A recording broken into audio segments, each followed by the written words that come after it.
Party Uttar Pradesh के प्रभारी एवं राज्यसभा सांसद संजय सिंह मथुरा पहुंचे।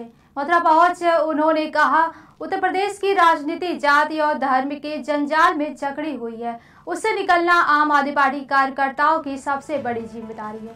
केंद्र एवं प्रदेश की भाजपा सरकार पर उन्होंने निशाना साधते हुए कहा कि पार्टी आप धर्म को लेकर राजनीति कर रही है, जबकि आम आदमी पार्टी काम और विकास की राजनीति करती है। दिल्ली और पंजाब की जनता ने आम आदमी पार्टी को सिर्फ उसके काम और विकास के लिए वोट दिया। जाति और धर्म के नाम पर राजनीति करने वाली पार्टियां को सत्ता से बाहर कर दिया। संजय सिंह ने ब्रज कला केंद्र मथुरा में आयोजित आगरा मंडल के मंडली कार्यकर्ता से संवाद करते हुए उन्होंने कहा कि अब उत्तर प्रदेश में भी काम और विकास की ही राजनीति और जनता जाति और धर्म के नाम पर राजनीति करने वाली पार्टियों का सफाया करेगी।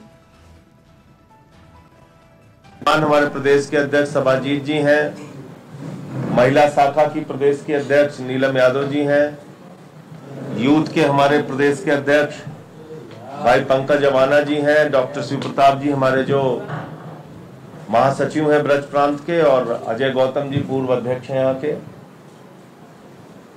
ये कार्यक्रम उत्तर प्रदेश भर में आम आदमी पार्टी चला रही है और हमारा लक्ष्य है कि आने वाले 3 महीने में उत्तर प्रदेश के सभी गांवों में हमारी ग्राम सभा की कमेटियां बन जाएं, ब्लॉक की कमेटियां बन जाएं, विधानसभा और शहरों की कमेटियां बन जाएं। इस लक्ष्य के साथ हम लोग संगठन निर्माण में अब जुटेंगे और संगठन का उद्देश्य मुख्य रूप से जो हमारी सरकारी व्यवस्था चल रही है, वो चाहे केंद्र सरकार की हो या राज्य सरकार की हो, वो डबल इंजन की असलियत जनता के सामने रखना है। एक मोदी जी का इंजन है, एक योगी जी का इंजन है। ये दोनों इंजन फेल हो चुका है। बिजली की बात की जाए, अगर मुख्यमंत्री जी कहते हैं शहरों में 24-24 घंटे बिजली रहेगी। मैं कई शहरों में घूम के आया है, पिछले कई दिनों से मैं लगातार जिले जिले जा रहा हूं। 8-8, 10-10 घंटे बिजली की कटौती शहरों के अंदर हो रही है। गांवों में ट्रांसफार्मर खराब हो जाता है, कई कई दिनों तक बनता नहीं है, बिजली का पता नहीं है। तो बिजली कटौती के खिलाफ हमारी पार्टी ने कई आंदोलन किया, लालटेन जुलूस भी निकाला, बिजली विभाग के खिलाफ प्रदर्शन भी किया। ये हमारा अभियान आगे भी जारी रहेगा। इसके अलावा मोदी जी की सरकार ने सबसे बड़ा वादा किया था, हम महंगाई से राहत देंगे। आज क्या हो रहा है? टमाटर 250 रुपए किलो बिक रहा है, अदरक 400 रुपए किलो बिक रहा है, लहसुन का दाम आसमान पे है, बच्चों का दूध महंगा कर दिया, छाछ महंगा कर दिया, दही महंगा कर दिया, डीजल पेट्रोल महंगा कर दिया, सरसों का तेल महंगा कर दिया। कहते थे 1 नेशन 1 टैक्स की व्यवस्था होगी। आज जीएसटी लागू होने के बाद 1 नेशन मल्टीपल टैक्स की व्यवस्था हिंदुस्तान में हो गई है। रोटी पे 5% टैक्स है और पराठा पे 18% टैक्स है। यह किस प्रकार की टैक्स प्रणाली है भारत सरकार की? और महंगाई इससे बढ़ेगी तो नहीं, बढ़ेगी या घटेगी, आप बताइए। 1400 दवाओं के ऊपर इन्होंने टैक्स बढ़ाने का काम किया, जिसमें कैंसर की दवा भी है, जिसमें टीबी की दवा भी है, जिसमें किडनी की दवा भी है, जिसमें लीवर की दवा भी है, जिसमें हार्ट की, क्रॉनिक डिजीजेस जो अति गंभीर बीमारी होती है, उसकी दवाओं के दाम भी मोदी सरकार ने बढ़ाने का काम किया।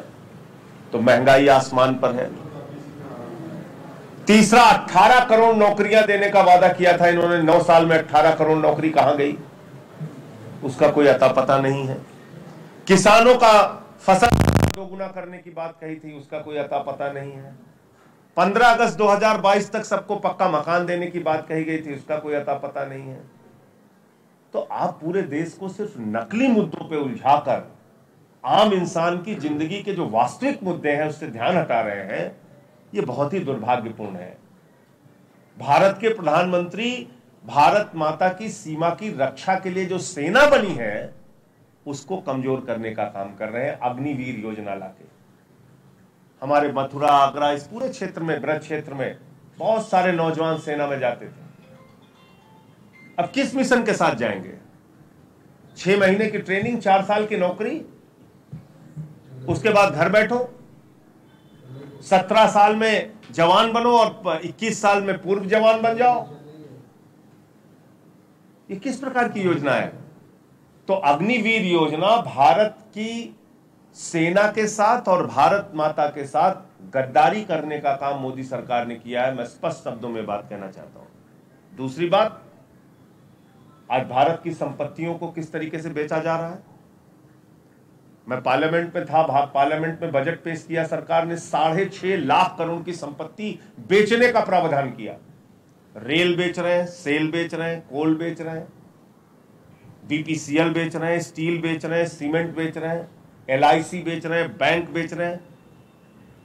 इतनी बड़ी बड़ी सार्वजनिक क्षेत्र की कंपनियां जिसको हमारे पुरखों ने अपने श्रम से तैयार किया, अपनी मेहनत से तैयार किया, उसको आज बेचने का काम किया जा रहा है।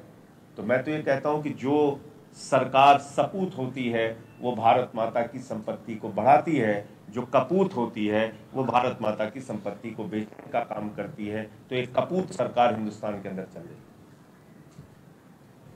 अभी एक नई बहस इन्होंने शुरू की यूसीसी की,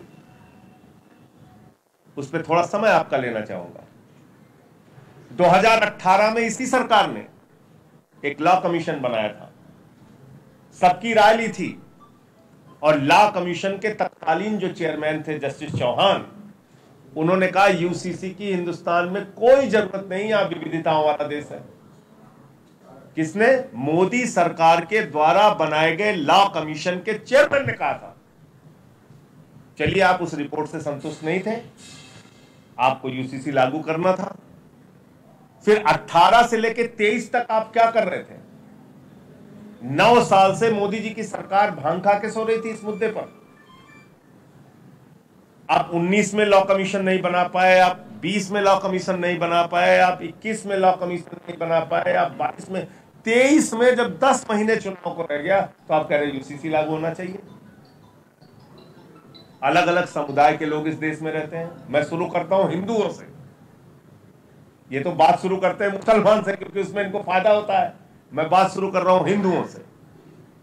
यूसीसी अगर लागू हो गया इस देश के अंदर, यहां जितने पत्रकार भाई हिंदू बैठे हुए हैं, जाकर आज उस एक्ट को पढ़िएगा। हिंदू अनडिवाइडेड फैमिली का एक्ट है, जिसमें कहा गया है कि इनकम टैक्स की राहत HUF फैमिली में जो होंगे उनको मिलेगी। कि हम तुम्हारी ये राहत खत्म करने जा रहे हैं। आपने उनसे बातचीत की?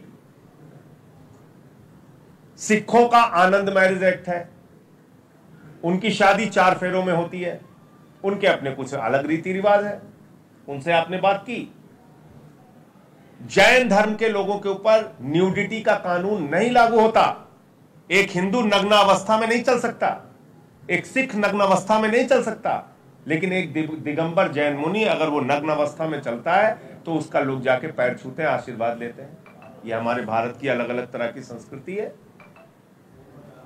कल को आप समान कानून के नाम पे आपके बजरंग दल के लोग जाके उनकी लिंचिंग कर दे दिगंबर जैन मुनियों की। आपने बात की उन लोगों से? पारसी धर्म में यह लिखा हुआ कि किसी दूसरे धर्म में अगर उनकी बेटी शादी कर लेती है तो उसको किसी प्रकार का कोई अधिकार नहीं मिलता। उनसे बात की आपने? आदिवासियों में अलग अलग राज्यों में अलग अलग प्रथाएं हैं। आसाम में एक आदिवासी कम्युनिटी है जहां समाज के लोग इकट्ठा होते हैं। अगर तलाक होना होता है, लड़का एक छोटा सा कंकड़ लड़की पे फेंकता है, लड़की एक छोटा सा कंकड़ लड़के पे फेंकती है और तलाक हो जाता है। एक मिनट, आप बताइए मुझे, यूसीसी कैसे लागू हो सकती है?